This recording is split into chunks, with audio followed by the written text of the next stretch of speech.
You ask Tiger to solve. This deals with linear equations with one unknown. The final result is x equals 3. Let's solve it step by step.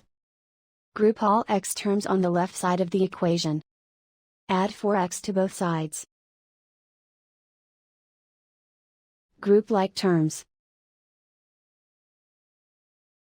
Simplify the arithmetic. Group like terms. Simplify the arithmetic. Group all constants on the right side of the equation. Subtract 5 from both sides. Simplify the arithmetic.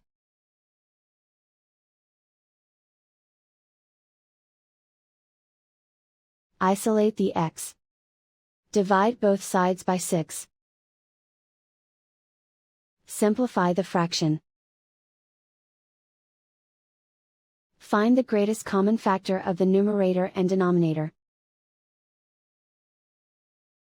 Factor out and cancel the greatest common factor. And so the final result is x equals 3.